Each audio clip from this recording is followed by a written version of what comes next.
Hey, what's up mga ka-road warrior?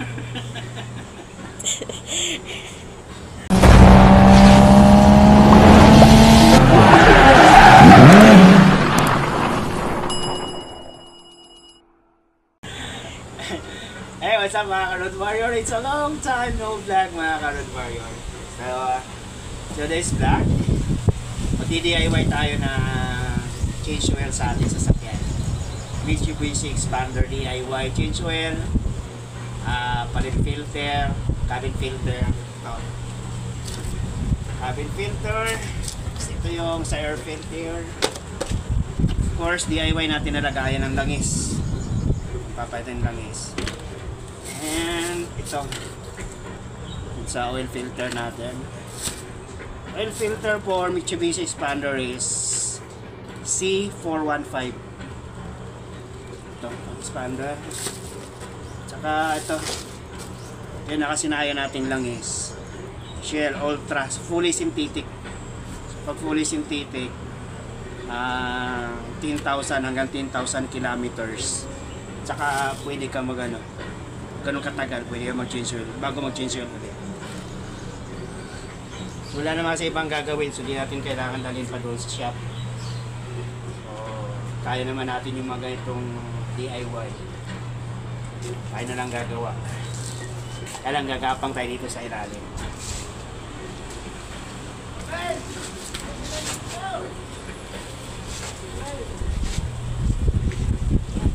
Ay, daw kasya. Dito tayo sa ilalim mga road warrior. Ito yung challenging. Diba? Mechanical feels. Ito lang yung drain plug.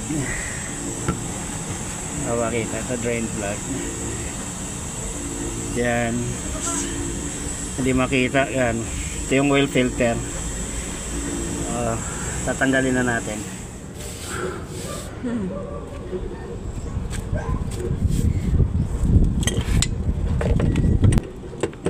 So dito gagamitan ng 17 na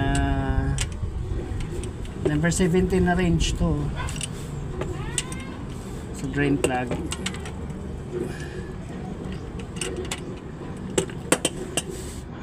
Yan, pag malambot na, simukan din kamayin.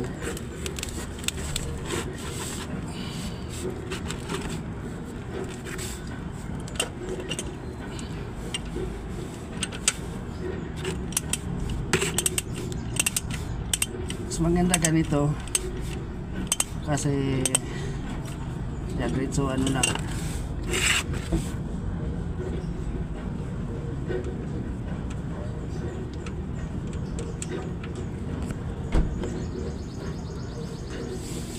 tatanggal na yung yan lang natin ma-drain yan. Ito number 70 na range para matanggal natin yung nut. Road warrior, lalak na natin yung nut kasi nakatulo na lahat.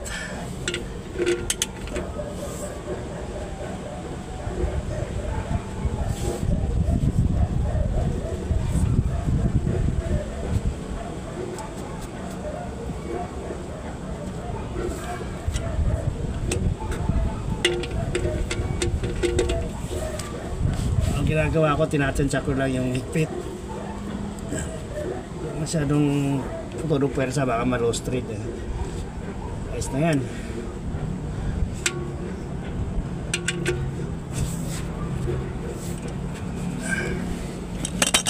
Sasali na tayong langis.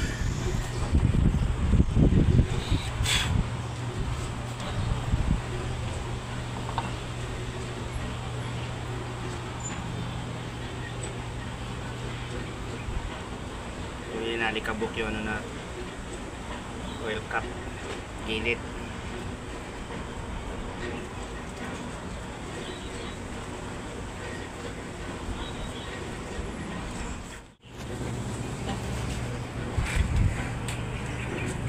Magsasali na tayo ng langis.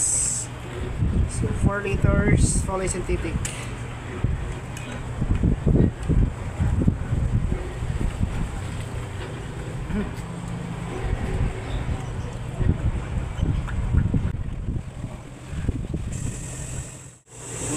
tinodo ng langis. Titingnan natin sa lipstick.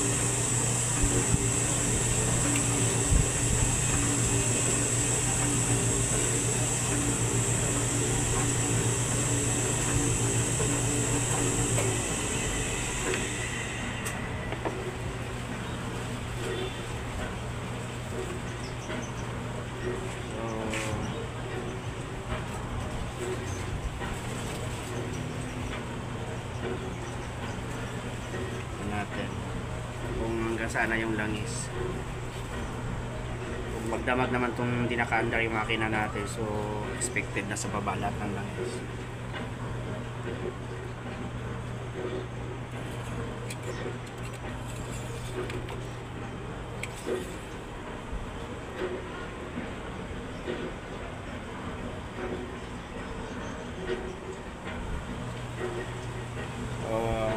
Hindi pa umabot sa pangalawang butas yung max niya kasi hindi pa natin ubos yung langis.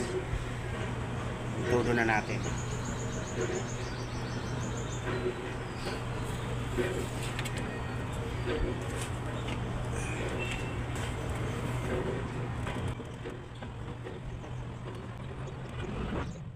Okay, so wala nang laman.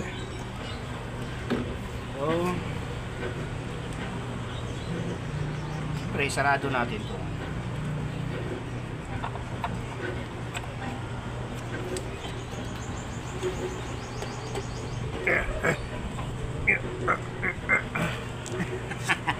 Titingnan natin ulit yung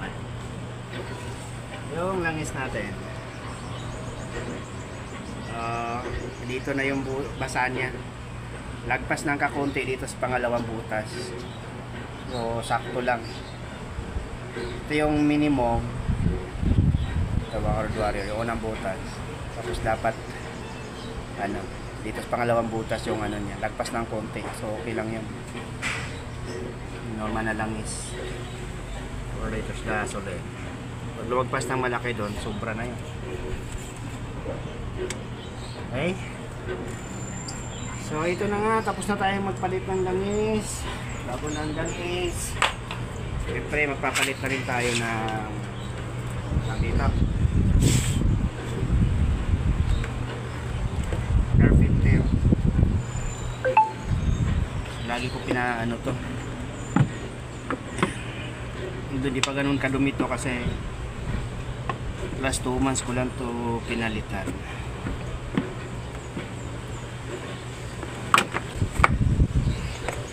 Kabok lang yun. So madumi na rin. Pwede pa nga ito bukahan lang para to. So, medyo madumi na rin yung ilalim. Malikabok kasi pag madumi to, lalakas ang higop ng gas. Kailangan laging malinis. Mura lang naman siya, pero kung tight yung budget, kung may pambuga tayo yung sa ginagamit sa mga shop, yung hangin, bugahan lang para matanggal yung mga alikabok.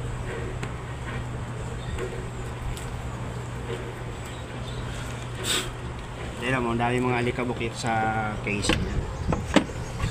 Pupunasan na lang natin yan to, mga alikabok to. Sa mga sulok-sulok, punasan na lang natin. Ayan, higupin ng vacuum yan. Hindi, mga nakadikit na naman. Hindi naman nakadikit yan. Ayan, sulok-sulok.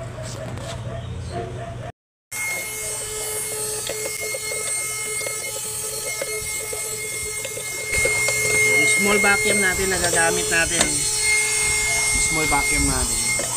Sa mga sulok-sulok na sa air filter. Mga naiipong alikabok.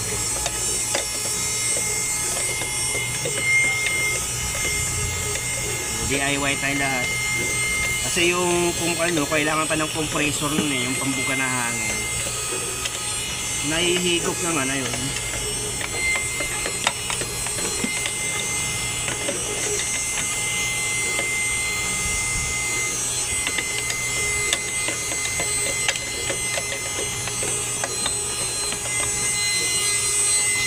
Nahihigop talaga yung alikabok. Nakita kinabang ito. Linis na. Ito lang din may itsura nung sa kasa. Yan. Kung maepekto ba sa makina, para sa akin wala. Kung sabihin na legit ba. Tapos, yun ang linis. Oh.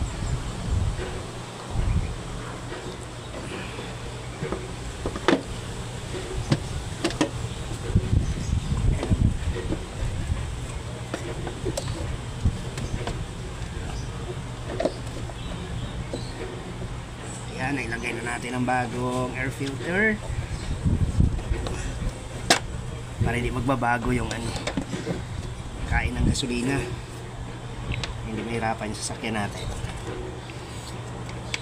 Parang yan kung sa tao kulangot, madumi na yung air filter. Pakadali lang naman gagawin yan sa hindi pa nakasubok magpalit, napakabilis na madali.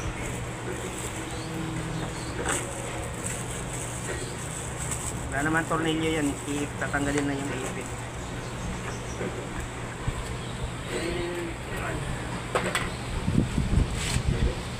Palitan na natin yung air filter, palit tayo ng cabin filter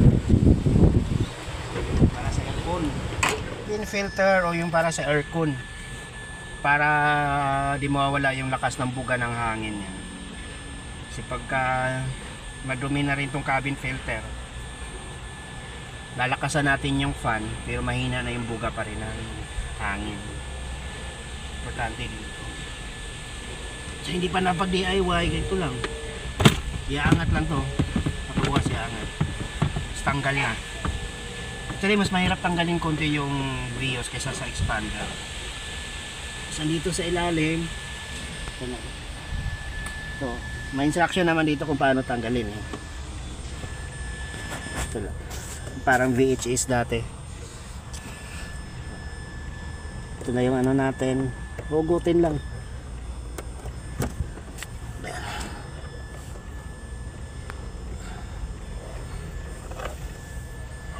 So, ayan mga ka-Road Warrior, maitim. Dumi. Ang dumi ng ano natin cabin filter eh. Kitang-kita oh. Diba kung gaano kalinaw sa mga camera. Ito, tumalikabok. So every change oil dapat magpalit na lang ng ganito. Ayan. Mura lang din naman to sa online. Siyempre, ayan.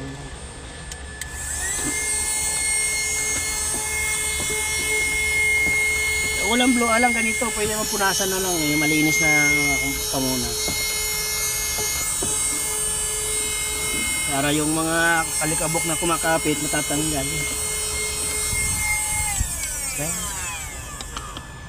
Ito, may lamok pa nga oh. Naigop yung lamok.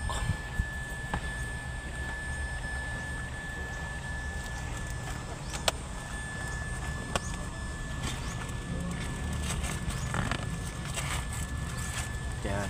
Kasi kung dadalhin pa natin sa shop yan, papalit lang ng ganito, mahal yung labor. Ganyan lang naman ang gagawin, papalitan lang ng cabin filter saka oil filter.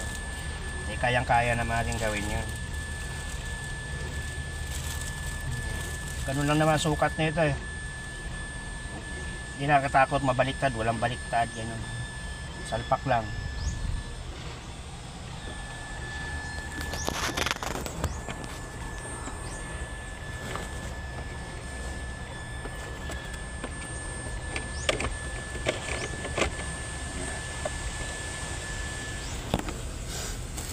Nakla, huwag matakot kung yung mga first time na magpapalit, wala pong masisira dyan. Kasi ito, kabit lang yung ano, may ito naman. Salpak mo lang.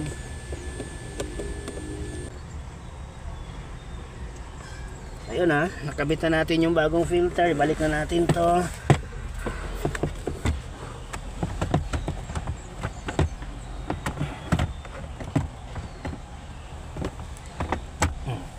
Lang. Tapos, diba? Kayang-kaya natin gawin yun. Hindi natin kailangang magbayad pa sa shop. Ayan.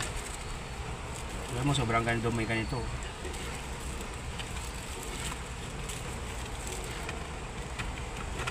So, okay na mga ka-Road Warrior. Nagawa na natin yung DIY natin. Kondisyon naman ulit yung sasakyan natin. Si Tyson.